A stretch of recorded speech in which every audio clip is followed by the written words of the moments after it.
무더위 가운데도 여러분의 영적 건강과 육적 모든 건강이 하나님 앞에 복을 얻는 은혜의 시간이 되시기를 소망합니다. 오늘은 요한복음 4장의 말씀으로 비록 그곳에 있을지라도 라는 제목의 은혜를 나누겠습니다. 우리는 인생을 살면서 때로는 내가 생각지도 않은 길을 걸을 때가 있습니다. 그리고 원치 않은 일을 겪을 때도 있습니다. 그런 일을 겪을 때면 내게 허비되는 시간으로 말미암아 때로는 그 시간이 너무 아까워 원망스러울 때도 있습니다. 하지만 한참을 지나 그 길을 뒤돌아보면 나는 그때 아팠고 나는 그때 힘들었지만 그 힘들고 어려운 순간에 하나님의 세밀한 손길이 있었음을 우리는 발견할 때가 있습니다. 오늘 본문 요한복음 4장은 예수님께서 갈릴리로 가시던 때에 사마리아를 지나가시던 일을 기록하고 있습니다. 그런데 오늘 본문에 보시면 예수님께서 제자들에게 조금 특별하게 말씀합니다.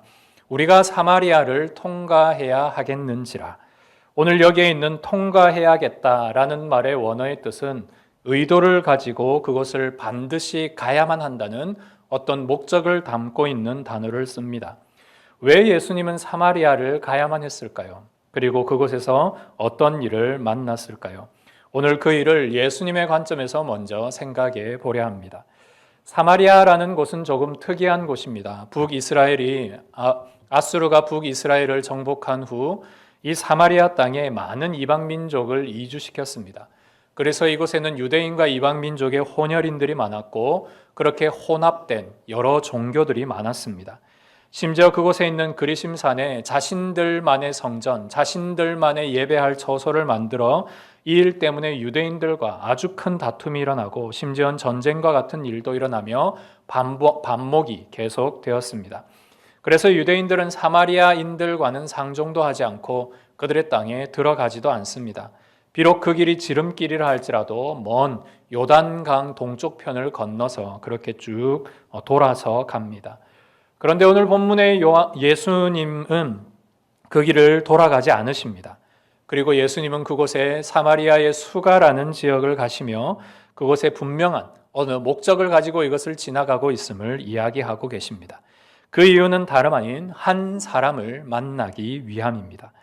그날은 정말 뜨거운 태양빛 아래 예수님과 모든 제자들이 지쳐 있었습니다. 제자들은 먹을 것을 구하러 갔고 예수님은 목이 말라 우물 곁에 앉았습니다.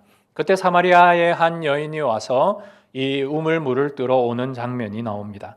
예수님은 그녀에게 물을 좀 달라라고 말하자 그녀는 유대인인 남자가 자기에게 말하는 것을 보고 깜짝 놀랍니다. 하지만 예수님은 그녀에게 만일 내가 하나님의 선물과 내게 물을 달라 하는 자가 누군 줄 알았다면 오히려 내가 나에게 물을 구하였을 것이고 나도 너에게 주었을 것이다 라고 말합니다. 지금 목이 마른 사람은 예수님이신데 지금 예수님의 말씀은 네가 나에게 물을 요청하면 내가 너에게 주겠다 이렇게 이해되지 않는 말씀을 하시는 겁니다. 그래서 그 여인이 쭉 보니 주님 바가지도 없으신데 어떻게 저에게 생수를 주겠습니까? 주님께서 주시는 물이 이곳 야곱의 우물보다 더 좋습니까? 그럼 당신이 야곱보다 더 큰 사람입니까? 이렇게 자기가 가지고 있는 의문을 묻습니다. 이 사마리아인들에게 이 야곱이란 인물은 특별합니다. 자기들은 야곱의 후손이라는 자부심이 있었기 때문입니다. 그래서 한 유대인 남자가 와서 이 야곱보다 더 큰 사람인 것처럼 자기에게 다가오니 그 일을 질문한 것입니다. 그러자 예수님은 이 물은 아무리 먹어도 갈증이 나지만 내가 주는 물은 영원히 목마르지 않는다. 그 배에서 그 속에서 영생하도록 솟아나는 샘물이 될 것이다. 이 말을 듣자마자 이 여인은 예수님이 조금은 다른 사람이란 걸 깨닫습니다. 비범한 사람임을 알고 그녀는 그 예수님께서 뭔가 영생이 흐르는 물을 줄 것이라는 말에 그는 눈이 뜨이고 그 목마를 일 없는 영생의 샘물을 달라고 그렇게 예수님께 요청합니다. 이 말을 들었던 예수님은 이제 본격적으로 이 여인을 향한 일들을 시작합니다. 그것은 바로 이 여인의 마음속 깊은 곳에 있는 가장 근본적이고 가장 민감하며 가장 부끄러운 문제를 언급하십니다. 바로 내 남편을 불러오라는 말씀입니다. 이 말씀을 듣자마자 여인은 순간 얼어버립니다. 순간 숨이 막히고 가슴이 철렁 내려앉습니다. 그래서 나는 남편이 없습니다 라고 그렇게 말씀합니다. 그러자 예수님은 그래 너에게 남편 5이 있었고 지금 있는 자도 내 남편이 아니니 내 말이 옳구나. 여인은 두 번째로 놀라게 됩니다. 과연 그가 누구인가? 그가 누구이기에 내 과거를 알고 지금 내 현재 상황을 이렇게 잘 알고 있는가? 그래서 그녀는 이 예수님을 선지자, 하나님께서 보낸 하나님의 말씀의 선지자라고 생각합니다. 그래서 그녀는 자기가 갖고 있었던 어떤 질문을 묻게 됩니다. 우리 조상들은 이 산에서 예배했는데 유대인들은 예배할 곳이 예루살렘에 있다 하더이다. 갑자기 여인이 화제를 바꾸죠. 예수님이 뭔가 남편에 대한 이야기를 할 것 같아서 이 이야기를 바꾸는 상황을 모면하기 위한 질문처럼 보이기도 합니다. 그런데 정말 그녀가 마음속 깊은 곳에 있었던 자기가 정말 묻고 싶었던 선지자이기에 예수님께 묻고 싶었던 어느 한 질문이었을까라는 생각도 듭니다.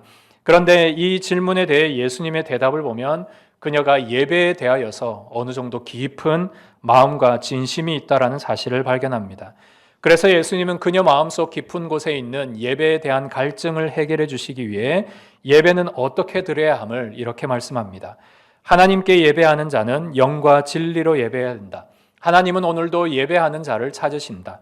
그리고 하나님은 영이시니 예배하는 자가 영과 진리로 예배해야 한다.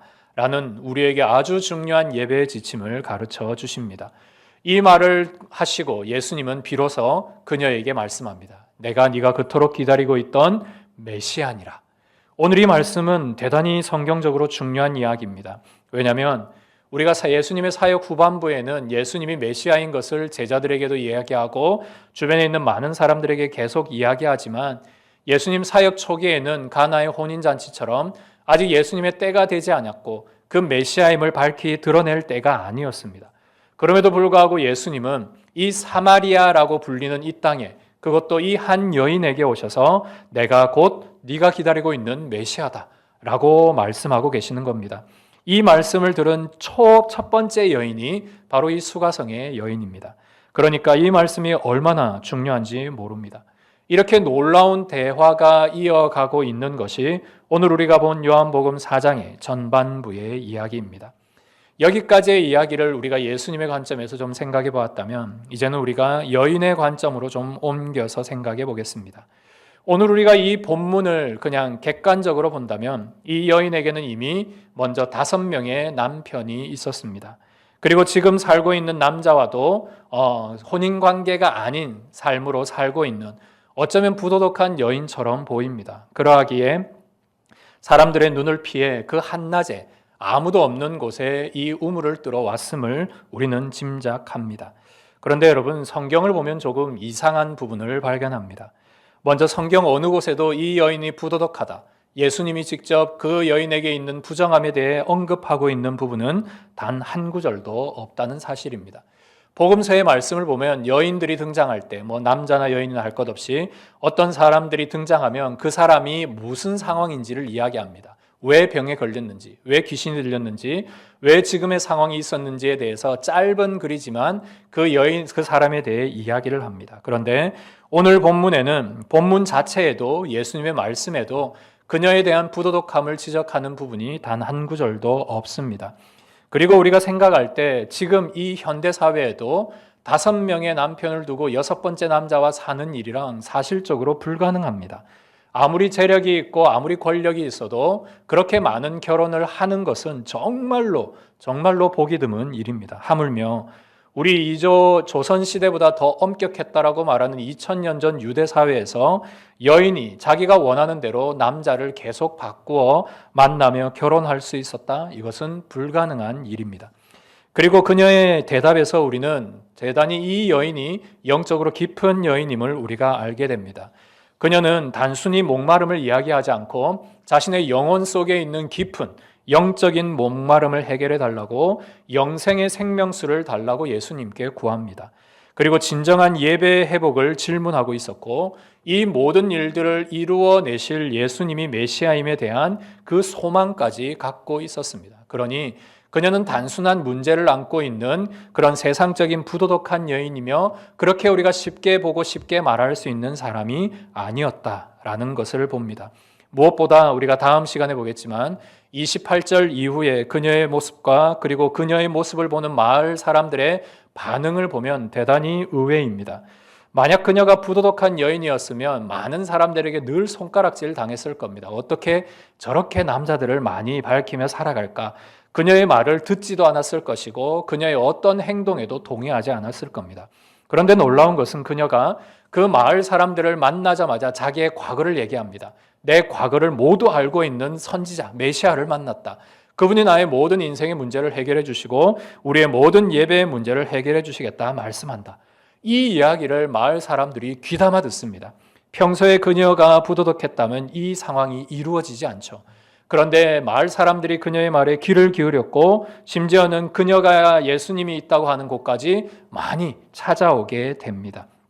즉 이 상황을 보면 수가성 여인의 안타까운 상황을 마을 사람들은 이미 이전부터 알고 있었고 그녀를 동정하고 있었습니다. 아이고 저렇게 불쌍한 여인 하면서 마음속에 동정이 있었던 것이죠. 그런데 그런 아픔을 알고 있는 메시아가 오셨고 그분이 이 땅 가운데 진정한 예배와 온전한 하나님의 말씀으로 이 땅을 구원할 메시아임을 보여주셨다 하니 많은 사람들이 그녀의 말을 믿고 그곳에 간 것입니다.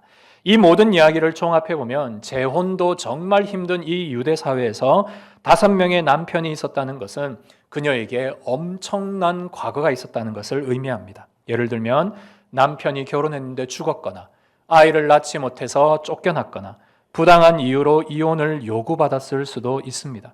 그리고 왜 지금 살고 있는 남편과 혼인관계가 아니었는가? 그것은 그 당시 유대 사회를 이해하면 조금 우리가 이해가 갑니다.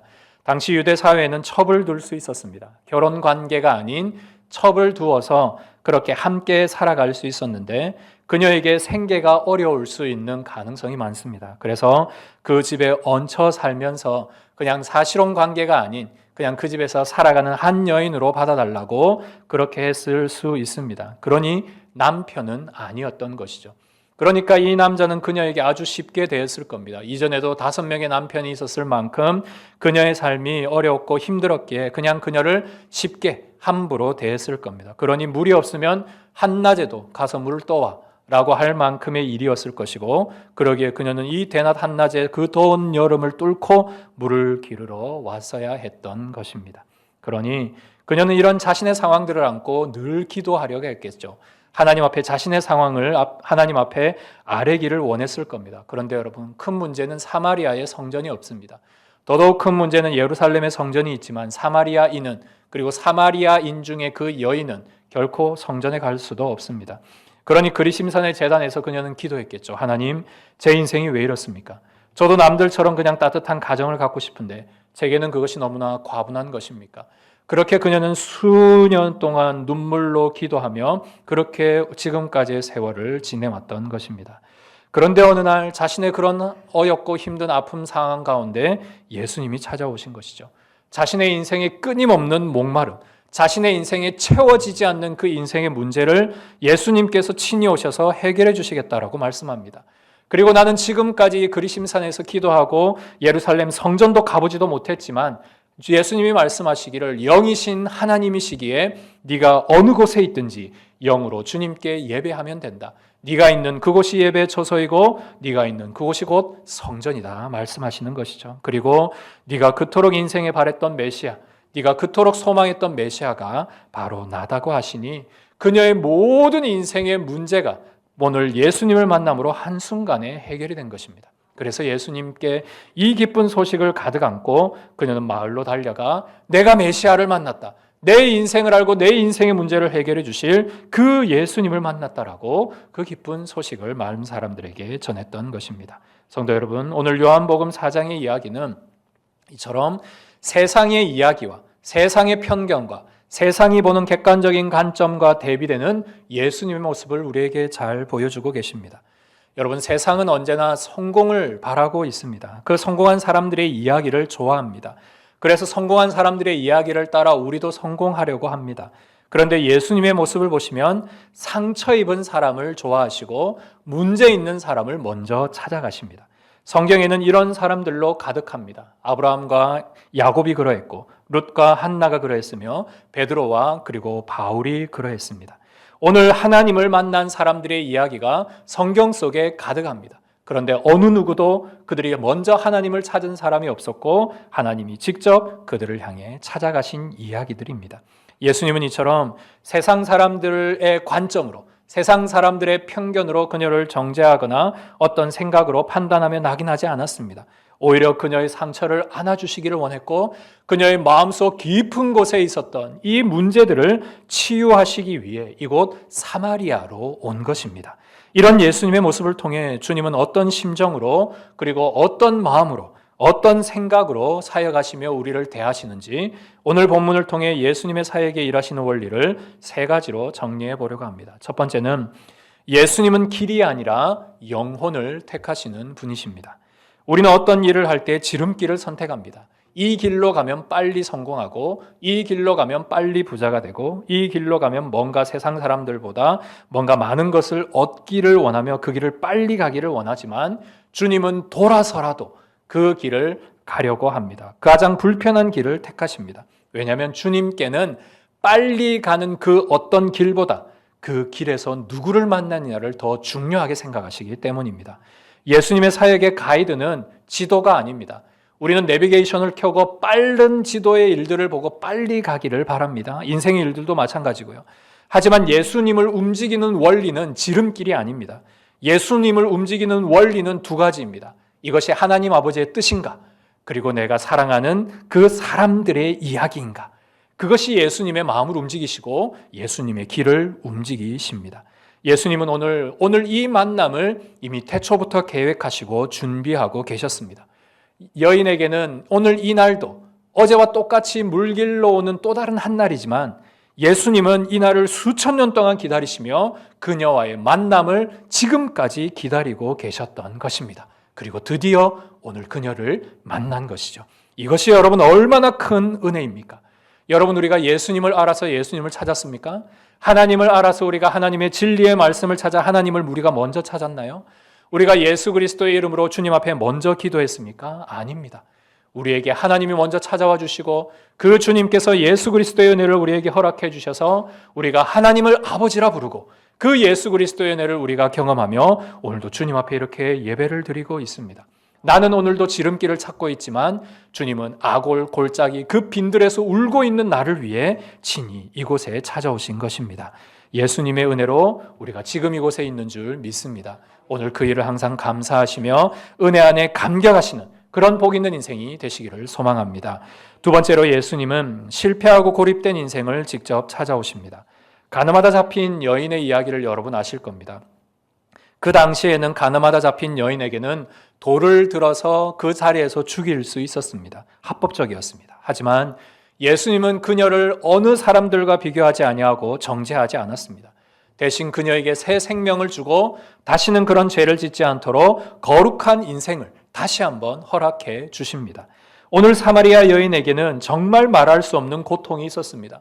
지금까지의 이야기를 말한다면 그 고통이 얼마나 더하겠습니까?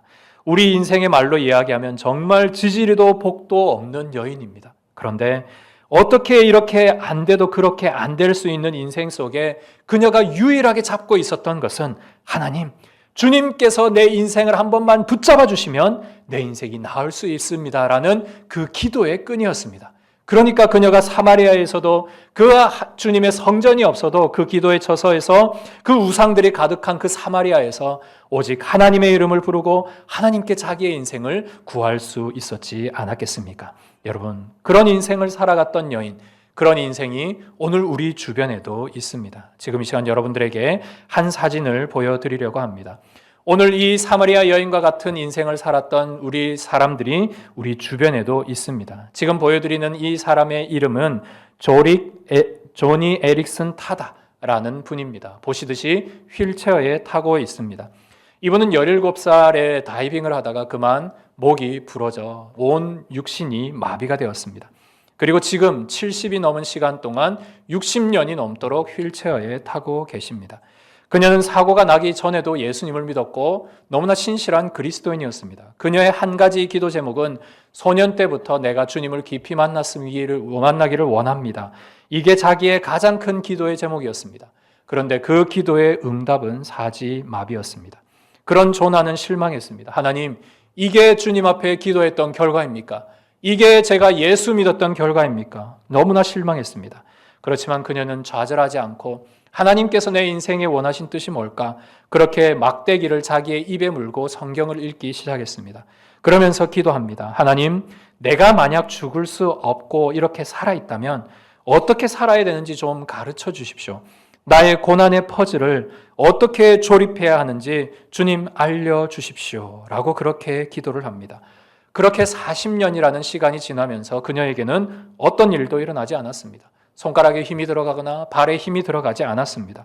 뭐 어떤 기적이 일어나서 성경 말씀의 기적처럼 번쩍 일어나지도 못했습니다. 그런데 40년이 지난 후 갑자기 큰 질병을 앓았습니다. 가슴 쪽이 답답해서 한번 검사해 보니 암 말기라고 합니다. 너무 기가 막히죠. 내 인생 동안 40년 동안 사지가 마비돼서 아무것도 못했는데 하나님 왜 저에게 암까지 주십니까? 주님, 저는 이제 기도할 힘조차 없습니다. 어떤 것도 의지할 게 없습니다. 그러니 주님, 저에게 주님의 미소를 한번 보여주십시오. 내게는 주님이 절실히 필요합니다. 나는 텅 빈 손으로 영적인 가난함 가운데 주님께 나아갈 수밖에 없습니다. 그러나 지금도 좋은 상황입니다. 왜냐하면 예수님은 심령이 가난한 자는 복이 있나니 천국이 그들의 것이미요 라고 말씀하기 때문입니다. 이 조니는 40년을 살면서 자기의 육신 가운데 어떤 일이 일어나지 않았지만 심지어 자기에게 이 암이라는 엄청난 고통이 또 찾아왔지만 그 일에 대해서 실망하지 않았습니다. 다른 사람이 볼 때는 절망적인 상황이지만 그녀는 하나님 앞에 내게 이 심령이 가난한 자에게 주시는 복, 천국의 은혜가 내게 있습니다 라고 얘기하며 지금 내 상황이 그렇게 나쁘지 않고 괜찮습니다 라고 기도했던 것입니다. 그러면서 조니는 자신과 같은 고통을 겪고 있는 사람, 또한 자신과 비슷한 고통과 아픔을 겪고 있는 사람들에게 자기가 지금까지 살아오면서 이 고통을 이겨냈던 방법을 이렇게 이야기합니다. 여러분, 먼저 울어도 좋습니다. 비통해하는 것도 괜찮습니다. 하나님은 우는 자들과 함께 울라고 했습니다. 슬픔을 억누를 필요는 없습니다. 내 인생의 질병, 사고, 불행한 일이 찾아왔을 때 처음에 그것을 받아들이는 것은 너무나 어려운 일입니다. 하지만 현실을 인정하는 데 시간이 걸리지만 우리가 조만간 우리의 눈물을 닦던 티슈를 던져버리고 우리는 생각하기 시작해야 합니다. 그 문제 가운데 하나님의 마음을 탐색하기 시작해야 합니다. 단지 대처하거나 순응하는 것에는 충분하지 않습니다. 하나님은 우리가 고통에 대한 뜻을 선하게 받아들이시기를 원하시고 계시기 때문입니다. 라고 그렇게 이야기합니다. 왼쪽에 보이는 사진 속 조니는 암 말기를 한 번은 치료를 받았습니다. 완치가 되었는데 또 재발을 했습니다. 그래서 재발을 하면서 저렇게 치료를 받는 과정에 저렇게 귀에 이렇게 코에 관을 꽂고 저런 모습으로 있는데도 불구하고 기쁘게 사람들에게 자기의 모습을 나타내는 장면입니다. 옆에 있는 남편 채는 가슴에 희망이라는 글을 적고 늘 아내 옆에서 기쁨으로 아내를 보호하고 있습니다. 오늘도 조니는 개발도상국가에 휠체어를 보내고 자신과 같은 아픔을 갖고 있는 사람에게 하나님의 말씀을 나누며 성경을 전해주는 사역을 하고 있습니다. 그리고 한 조직의 모임을 만들어서 3,500명이 넘는 장애인들과 그 가족들, 봉사자들을 위해 오늘도 희망 노트라는 그 희망을 오늘 적고 그렇게 이야기하며 사역하고 있습니다. 여러분, 세상 사람들의 눈에 볼 때 이 조니의 인생은 망한 인생입니다. 어떤 기대도 없고 어떤 소망도 없고 어떻게 저렇게 불쌍할 수 있어? 그렇게 안쓰러운 일생일 뿐입니다. 오늘 사마리아 여인 역시 마찬가지입니다. 남자가 6이나 있을 만큼 그녀가 얼마나 불행하고 어려운 인생을 살았어. 정말 저 여인은 불쌍한 인생이야 라고 말하는 그 사람에게 예수님이 찾아오시고 그러자 그 예수님으로 말미암아 그녀의 인생이 변화되었고 조니에게 예수님이 찾아오셔서 그녀는 오늘도 희망 전도사로 오늘도 이렇게 꿋꿋하게 사역을 하고 계십니다. 사랑하는 성도 여러분, 오늘 우리에게도 이 예수님이 필요합니다. 오늘 우리에게 이 예수님이 찾아오시면 우리가 갖고 있는 수많은 아픔과 문제들 속에서도 이 여인들이 겪었던 그 예수님의 고백처럼 여러분 역시 그 은혜를 고백할 줄 믿습니다. 오늘도 여러분의 삶에 이런 사랑과 기쁨과 소망으로 오신 예수님을 만나는 깊은 은혜가 있기를 소망합니다. 마지막 세 번째는 예수님은 모든 편견의 장벽을 깨시고 우리에게 찾아오시는 분이십니다. 예수님의 모든 사역은 철저한 정면 돌파입니다. 여러분, 예수님에게 오늘 사마리아는 대단히 어려운 지역입니다. 지리적으로 문화적으로 가기 어려운 그 장벽을 예수님이 뚫고 들어오십니다. 유대인의 편견을 뚫고 들어오십니다.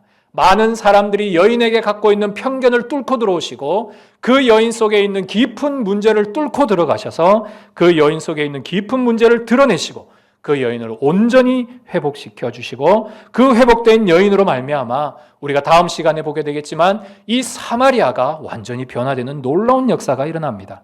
여러분, 우리 인생에 여전히 수많은 문제들이 있습니다. 이 여인과 같은 아픔이 있습니다. 그리고 때로는 영적 무기력감조차 있습니다. 때로는 이 내 힘으로 내 의지만으로 되지 않아서 하나님 앞에 기도만 할 때가 있습니다. 그런데 만약 사마리아 여인에게 오늘 예수님이 찾아오지 않았다면 이 여인의 삶은 어떠했을까요? 그녀는 내일도 떼약볕 속에 물을 기르러 가야만 했었고 그녀는 아무도 모르는 신을 부르며 그렇게 사마리아 성전에서 그렇게 자신의 목마름을 오늘도 채워나가고 있었을 것입니다. 그러나 그 인생의 밤과 갈급한 벽을 주님이 허무시고 이 아골골짝 빈들 같은 곳을 편견을 깨시고 그 장벽을 무너뜨리시고 주님이 우리를 위해 직접 찾아오셨습니다. 여러분, 성도는 어떤 사람일까요? 그리스도인은 환경을 바라보는 사람이 아닙니다. 당신의 환경은 이렇네. 내 상황은 이렇네. 그래서 나는 이렇게 해야겠네. 그런 환경을 보며 환경을 따라 살아가는 사람이 결코 아닙니다. 그리스도인은 그리스도를 만나고 그리스도 예수를 통하여 인생을 해석해내는 사람입니다. 나에게 예수님이 오면 어떻게 될까? 저분에게 예수님이 찾아오시면 어떻게 될까? 저분의 큰 문제 속에 예수님이 오시면 어떤 일이 일어날까? 그렇게 예수님을 통해 문제를 해결하고 해석해낼 수 있는 사람이 그리스도인입니다. 오늘 그리스도인의 결론은 하나입니다. 사마리아를 통과해야 하겠는지라. 예수님이 먼저 사마리아에 살고 있는 우리를 위해 이 땅에 오셨던 것처럼 나도 그 주님을 본받아 내가 있는 그 땅을 찾아가며 그 사마리아가 있을지라도 그곳에 찾아가서 하나님의 일들을 감당해내는 것이 오늘 우리의 일이요 오늘 우리의 사역입니다. 주님이 비록 우리가 사마리아에 있을지라도 그곳을 뚫고 들어오셨듯이 그 주님께서 계시는 그곳이 정말로 험한 바다가 몰아치는 그 풍랑이 일어나는 바다일지라도 주님이 계시면 그곳이 반석이 되고 우리가 그 바다 위를 걸어가는 믿음의 사람이 될 줄 믿습니다. 여러분, 편견을 깨고 오신 그 주님을 따라 오늘도 여러분 가운데 막혀있던 벽들을 예수님을 통해 뚫으시고 예수님과 함께 은혜를 누리시는 복 있는 인생이 되시기를 소망합니다. 말씀을 정리합니다. 그리스도인의 삶은 결코 우연이라는 게 없습니다. 왜 내게 이렇게 재수없게 이런 일들이 일어났지? 왜 내게 다른 사람들처럼 이런 평범한 일이 일어나지 않지? 왜 나만 이렇게 혼자 힘들지가 아니라 하나님께서는 우리의 걸음걸음마다 이유를 두십니다.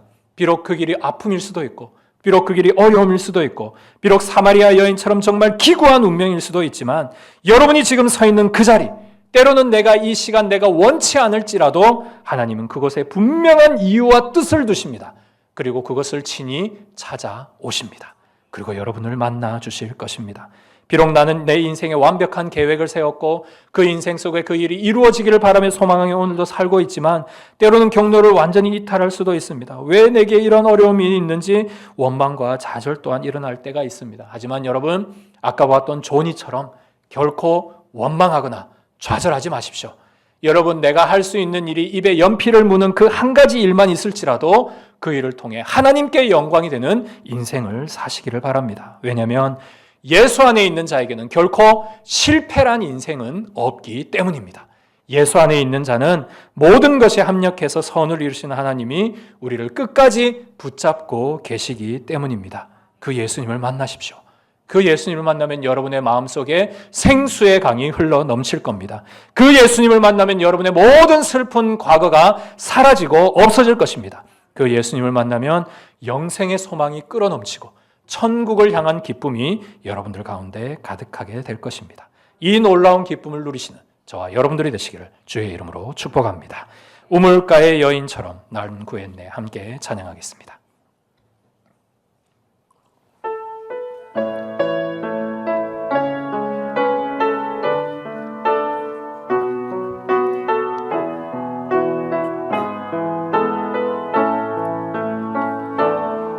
우물가의 여인처럼 난 구했네. 헛되고 헛된 것들을 그때 주님 하신 말씀 내 생매와 생수를 마셔라. 오 주님 채우소서. 나의 잔을 높이 듭니다. 하늘 양식 내게 채워주소서. 넘치도록 채워주소서. 많고 많은 사람들이 찾아섰네. 헛되고 헛된 것들을 주 안에 감추인 몸에 세상 것과 난 비길 수 없네. 오 주님 채우소서. 나의 잔을 높이 듭니다. 하늘 양식 내게 채워주소서. 넘치도록 채워주소서. 내 친구여 거기서 돌아오라. 내 주의 넓은 품으로. 우리 주님 너를 반겨 그 넓은 품에 안아주시리. 오 주님 채우소서. 나의 잔을 높이 듭니다. 하늘 양식 내게 채워주소서. 넘치도록. 오 주님 채우소서. 오 주님 채우소서. 나의 잔을 높이 듭니다. 하늘 양식 내게 채워주소서. 넘치도록 채워주소서.